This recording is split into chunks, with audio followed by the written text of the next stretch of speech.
Hello and welcome to this special edition of Inside Government. My guest in studio once again is the team from the Department of Sports. I have the department head, Ms. Jonelle Richardson, and policy advisor and I believe project manager on the Brown Pelican Sports Awards. Can I say that? One of. Can't give you total responsibility on it.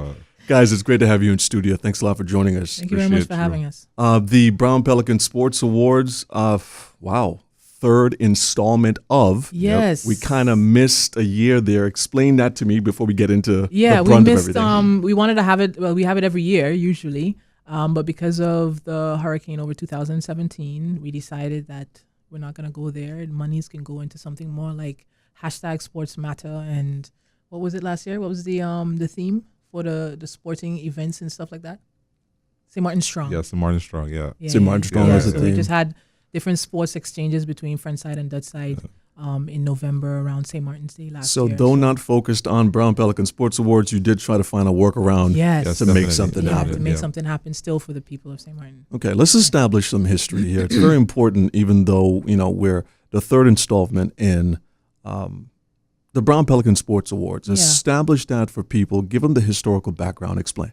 Okay, so the Brown Pelican Sports Awards came about 4 years ago, in 2015. That's when we had the first one. The intention for us was to create an awareness around sports on St. Martin. So what's going on in sports, who the players are in sports, what the organizations are doing and whatnot. So we created a whole awareness campaign for sport. The first part of it was our sport conference where we interacted with the different sport organizations. Letting them know what we're doing, what we want to do, asking them what they're about, what they need from government, what help and assistance they need from government, trying to establish a relationship with the organizations. And then we did the sports open house later on in the year around August, September, where we marketed the different organizations. So we wanted the general public to know, hey, if you want to participate in sports, these are the different activities that you can do. So we brought all the different sport organizations out. And we brought them on to one expo kind of experience, and we invited the general public to come out to see what's on offer. And then the third part was the Brown Pelican Sports Awards, and that was like a culmination of everything. It was in and around St. Martin's Day. We were trying to instill a certain level of nationalism with the people of St. Martin to show some pride in our athletes, show some pride in the persons who've been contributing to sports over the many years. And bring awareness to these people. These people, they spend their time and their personal money, doing stuff for sports, trying to help out the youth, the young persons in the community, doing stuff in the community, and they're never recognized for that stuff. So we decided to create this concept of the Brown Pelican Sports Awards. And in doing so, we also included an aspect of legends as well, because yes, you can start as of 2015 recognizing contributors to sport, the athletes and whatnot. But we didn't want to forget those persons in the past years who also contributed to sports. So we're kind of create a bridge and bridge the gap between now and what has happened in the past. So the first year in 2015, we focused on baseball and we looked at baseball legends. And, I was going to ask you, how do you break that down now when you look at it, the 3 times you've done it? Yeah. What has been the focus each year?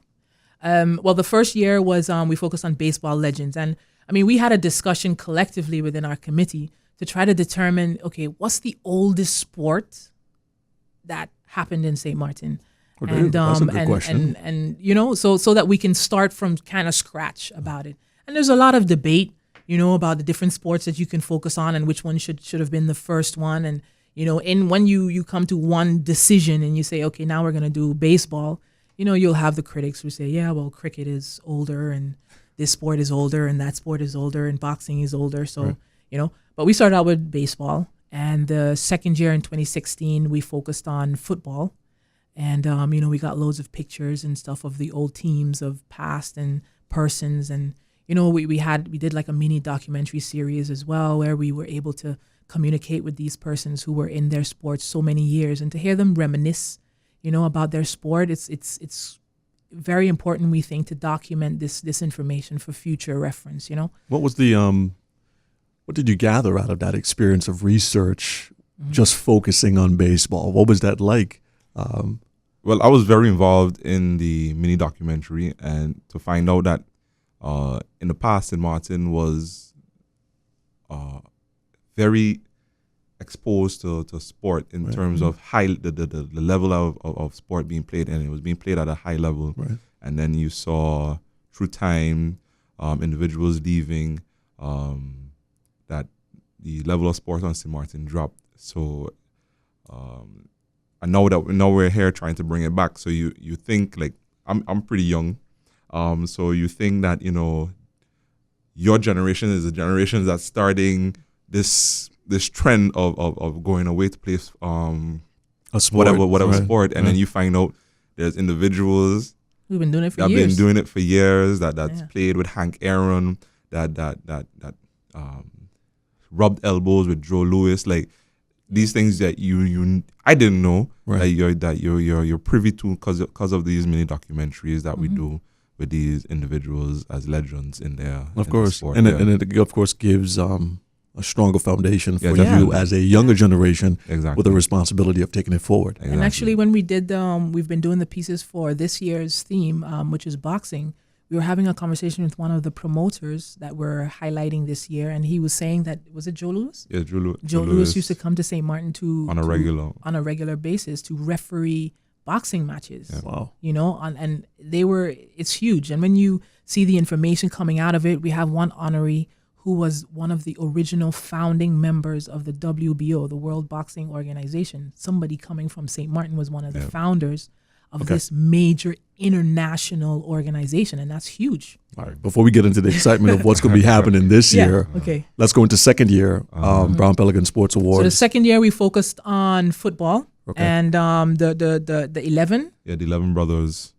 were They called? they weren't actually brothers, but they were avid sports fanatics, and they played all sports. And when we Specifically did, in football this year. Yeah, but we So- focused on football for 2016, and I think was it 2015 that KC won? 2016, 2016 as well. Carty. So 2016 was a really huge year for us because we had, for example, Casey Carty, who played internationally cricket in one of the world competitions, and he got man of the match on that Correct. year Exactly. as well. And Right. it was huge for us to be able to bring that forward to say that this is one of the individuals. And what's interesting for us is that through this whole process, we contact all the different sport organizations. We ask them, hey, submit names for these various categories. And then from there, we come together as a committee with the sport federation to determine who the winners are going to be within each category. And in looking at the achievements of all of these different persons, we're really trying to reach to that point where you can recognize individuals for legitimate accomplishments, their statistics and their participation in world competition. So that year when Casey Carty won male athlete, there was no question why he international won. ambassador. And an international ambassador because he was on that world stage. There was no question why he won. Everybody was okay with that. But some of the others people think, but who's that person? Who's that person? And we're like, well, this person participated in a world championship. They got gold or they got silver. They're ranked number such and such and such. And, Correct. all of that information is hugely important. And we're trying to bring that across to the general public and the athletes who participate in sports. Hey, if you work hard, you will be recognized, for your hard work in sport. But I will always maintain that when they're going to do an interview, they're not going to say that they're from St. Lucia or they're from this place, or they're going to say that they're from St. Martin. So regardless of the flag that they are flying at that particular competition, they will always say that they're from St. Martin. And I think that's hugely important. The Department of Sport, in collaboration with the National Sports Institute, and the St. Martin Sports and Olympic Federation, invites you to the third installment of the Brown Pelican Sports Award. Sunday, November 18th at the Princess Porta Plaisance Resort and Casino. Showtime is 4:30 p.m. to 7 p.m. Tickets are $10. Get yours today at both Van Dorp locations. Or the Rahul Illich Sports Complex. Proceeds will go to the renovation of our local sports facilities. The Brown Pelican Sports Award. Come out and support our local athletes because #Sports Matter. So he's made that contribution. I would like to see through your eyes as head of sports. What do you feel that accomplishment has done for the sport of cricket, for us, and of course, sports overall? Yeah. What do you think? Well, from his perspective, I always say within sport, St. Martin is not on that state. We're not independent. So we cannot participate in world champions. Well, we can wear world championships, but like the Olympics, for example, under the St. Martin flag. There's very few official tournaments and competitions that we can participate in under the St. Martin flag. But I will always maintain that when they're going to do an interview, you know, they're not going to say that they're from St. Lucia or they're from this place, or that they're going to say that they're from St. Martin. So regardless of the flag that they are flying at that particular competition, they will always say that they're from St. Martin. And I think that's hugely important. So to be able to, I remember when he was playing and listening to a lot of the commentary, and the commentators were talking about St. Martin and this little island and this kid coming from St. Martin, you know, that was hugely important for us as St. Martin. And with us doing this concept of Brown Pelican, we're trying to bring out that too, for example, the powers that be, Parliament and the ministers and whatnot, to let them know, hey, by investing in sport, investing in our athletes, this is what you can get out of it. Look, we got Casey Carty on a world stage for free, technically speaking. Exactly, of course. But in terms of cricket, though, we have a lot of St. Martiners that play first-class cricket regionally, and first-class cricket is the level just before you make it to the West Indies. So you play in these regional competitions, and so we have a number of local athletes that play regionally first-class cricket. So in terms of Casey Carty playing for the West Indies under 19 team, going all the way to Bangladesh, winning man of the match, that gives, you know, the grassroots programs more oomph to continue, you know, doing what they're doing, because as a country we kind of hit the glass ceiling in terms of playing regionally, but then here's this individual that played regionally, then went on to play for the West Indies under 19 team. So if he can make it, I can make it, you know. So that is the feeling when you see Casey Carty, because when we did the motorcade for him, like, we went to the cricket field, and the cricket field is full. Yeah. I've never seen a cricket field that full in my life. Yeah. And I used to play cricket when I was in primary school, and I've never seen it like that. So everybody's happy, and it's not just your local St. Martin.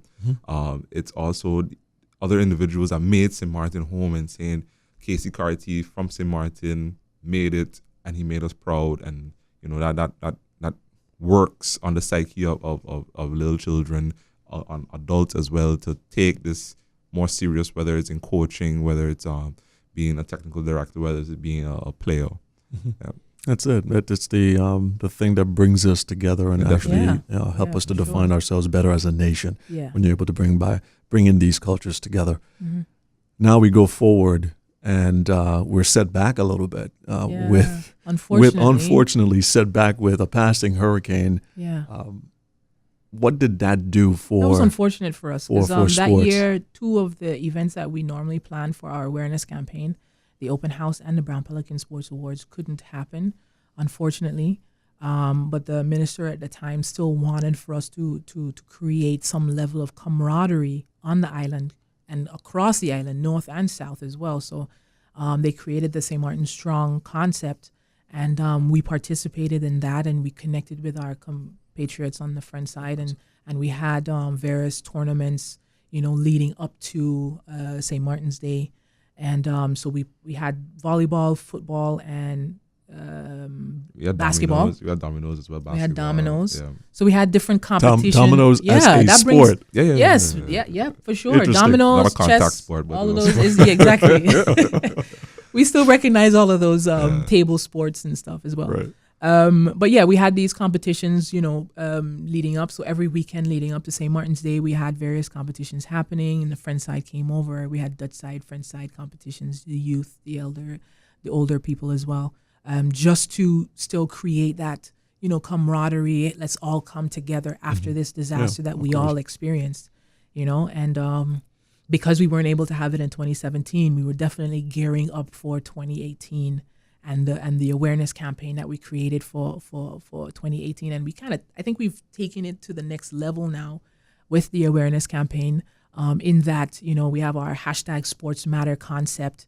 We also created a mixer, trying to bring the public private concept public-private together. partnership. Yeah. Yeah, so the businesses as well, we've been engaging them because obviously it's about the community. It's about all of us. We were, during the hashtag Sports Matter concept, we were, really engaging the businesses and saying, hey, you don't have to go outside of your community. If you have a business in Dutch Quarter, or you have a business in Cold Bay, then we have facilities in each of those districts and areas, that impact your kids who might want to go out to that court in that area or whatnot. So focus on that area. And, we were really trying to engage our businesses on that level.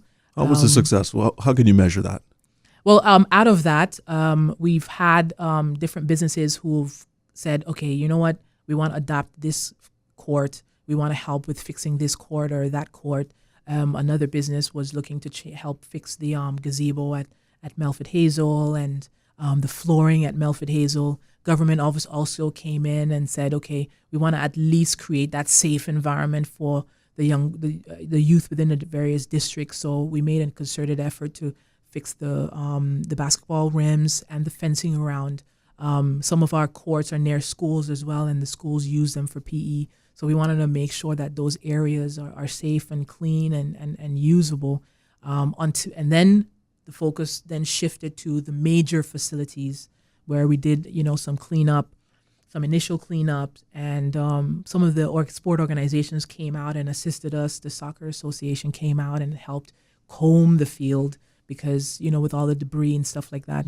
And those guys, they want to play. So they will come out and help just so that, and they got free usage of the facility for quite a while after the hurricane. Yeah.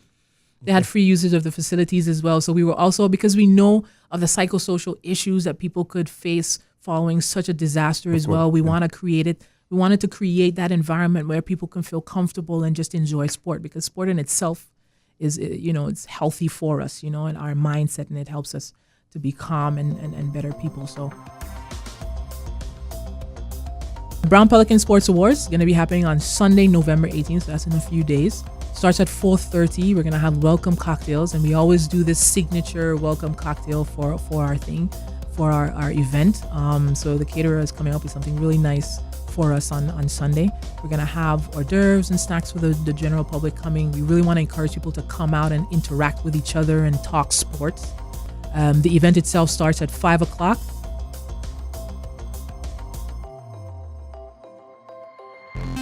The Department of Sport, in collaboration with the National Sports Institute and the St. Martin Sports and Olympic Federation, invites you to the third installment of the Brown Pelican Sports Award. Sunday, November 18th at the Princess Port Plaisance Resort and Casino. Showtime is 4:30 p.m. to 7 p.m. Tickets are $10. Get yours today at both Van Dorp locations. Or the Rahul Illich Sports Complex. Proceeds will go to the renovation of our local sports facilities. The Brown Pelican Sports Award. Come out and support our local athletes because hashtag Sports Matter.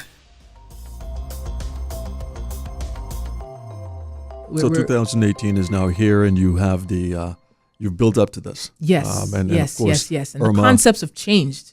Irma has not deterred that, but no, in fact strengthened the resolve for sure, to bring something special. This year, you've already teased it. You're going into boxing. Yes. Yeah. Very, very interesting. Yeah. Establish that for us and give us some background. Why boxing, and what did you find, again, in that research of boxing history in St. Martin? Mm-hmm. Tell us a little bit about it. Well, as Jonelle said earlier, from the beginning that we did the Legends category, right, and we chose, we did our presser, and we chose baseball. Everybody was like, yeah, but boxing was here, cricket was here, this was here. And every year, the following year, we did football. So again, boxing, and that came up a lot. So this year we were like, okay, well, last year we were like, okay, we're doing boxing. Irma happened, so it naturally transitioned to 2018. We did boxing.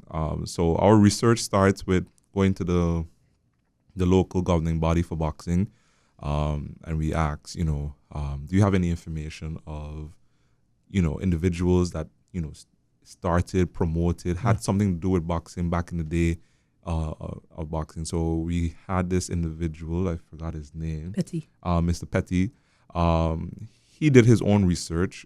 Growing up in St. Martin, he was part. He took part in boxing. Well, he didn't box, but he was too young to go to the boxing events. So he used to sit outside and like take the posters down and just take note of who was boxing. So he gave us 2 sheets of papers, and it was just filled with names. So when he presents it to us, I'm like, okay, so now who are we gonna honor?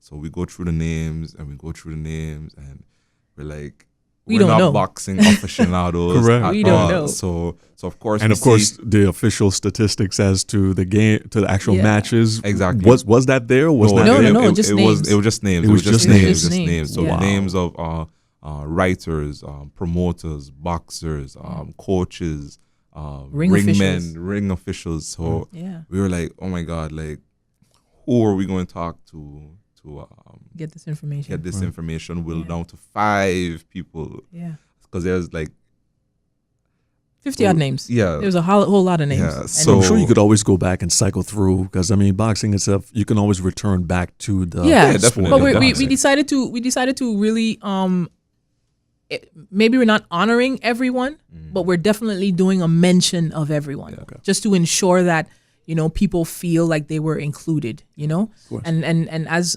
Christian was saying, like we connected with persons within the boxing field, and we had long conversations about who and who people think were the major players, and we were able to. So we got with Ernola Bego, who is the Second vice president. second vice president of the WBO, and Part he's a wealth of knowledge. Yeah. He's also, I think, the president of the St. Martin Boxing Association. So when we presented him with the names, he holds his head and he's like, "What are you guys doing to me?"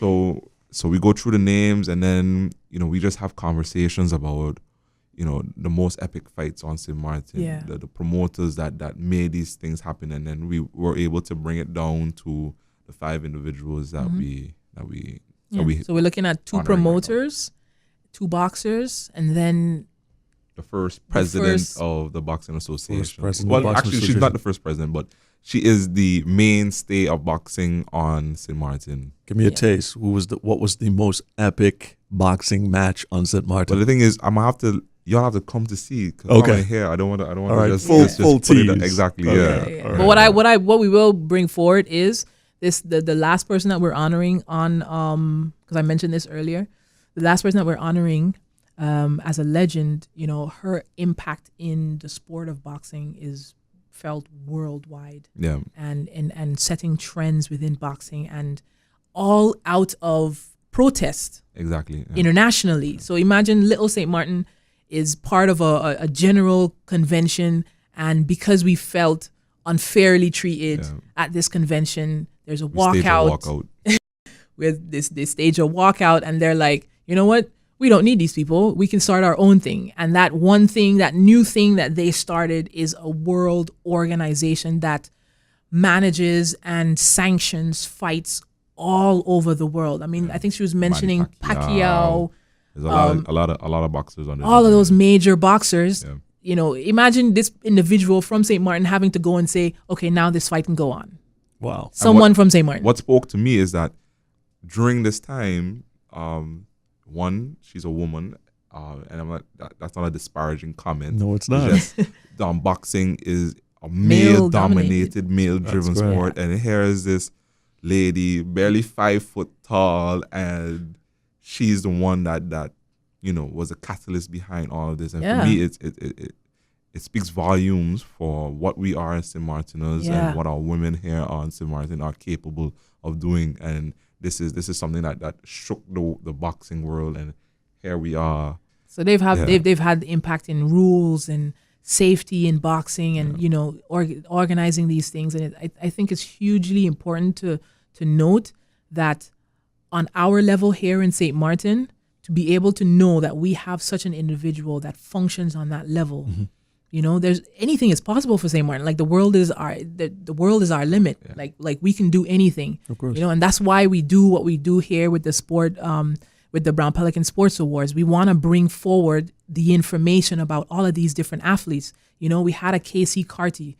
A couple of years ago, we highlighted Morvan Bobatui, and he was a major athlete on our island doing volleyball, baseball, basketball, all sorts of sports, and he functioned on that higher level. When we Hamilton, He was a baseball player in Netherlands, in the world as well. He was in a home run competition with Derby.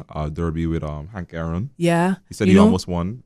So it's like bringing this information out to the general public of St. Martin is hugely important so that our people can feel proud of our people, and also our young people can feel inspired to achieve anything. They just know like anything is possible. And back in the day when we didn't have all of this technology and we didn't have all of this stuff going on, we were able to travel and function on that level. So it should be possible for us now. Okay, let's wrap this up and give now the incentive to really come out and be a part of the event happening on November 18th. Brown Pelican Sports Awards, Port de Plaisance. Yes. Under the tent. Yeah. Tell us what we can expect for that night. Okay, so Brown Pelican Sports Awards is going to be happening on Sunday, November 18th. So that's in a few days. Starts at 4:30. We're going to have welcome cocktails, and we always do this signature welcome cocktail for our thing, for our event. So the caterer is coming up with something really nice for us on Sunday. We're going to have hors d'oeuvres and snacks for the general public coming. We really want to encourage people to come out and interact with each other and talk sports. The event itself starts at 5 o'clock. We have an added element to the concept of VIP tables as well, because we're also within the theme of hashtag Sports Matter. We're trying to raise money that will go directly to the National Sports Institute for the repairs of our facilities as well. So we have that added element for the night. The schedule starts at 5 o'clock, and we're going to go straight into it. We're going to be recognizing people in the various categories, male and female athlete of the year, best sport organizations, best sponsor, sport icon, international ambassador. We have all of these different categories that we're going to be recognizing, and the legends in boxing. So that's going to be good. I think only one of them is deceased, so we're going to have a representative for one of them. But for the most part, fingers crossed, they're all able to come and accept their award. We know that Auntie Jast is very excited about it. She's inviting all of her friends and the Boxing Association, and we have to make room for them as well. Definitely. We've partnered also with the culture department. So we're going to have a little bit of a boxing display show, entertainment during the intermission as well. And so it's gearing up to be a really good night. We're really excited about it, and we're inviting everyone to come out. It's only $10 for the tickets to come out. All the VIP tables are full already, but $10 nominal amount going to our sport facilities to benefit the youth of St. Martin. So come out and enjoy. I just want to interject. It starts at 5 o'clock, as the program starts at 5 o'clock, but doors open at 4:30. Yeah. We have a trust where you can take your photos and have the welcome cocktails, because as soon as 5 o'clock starts, welcome cocktails are done, and we're going straight into the event. Yeah. Awesome. Head of the Department of Sport, Ms. Jonelle Richardson, and Policy Advisor, Department of Sport, Mr. Christian Grannum. Thank you so much for coming in and, of course, telling this story. Thank you. No problem. And, of course, to you, our radio listeners and television viewers, thank you for tuning in and being a part of this special edition of Inside Government. If you've missed our broadcast, be sure to log on to the official government website, stmartingov.org, for video on demand. And, of course, for a rebroadcast, be sure to log in and listen to St. Martin Gov Radio 107.9 FM. On behalf of the team here at the Department of Communication, I'm Cedric Peterson. Thanks for tuning in.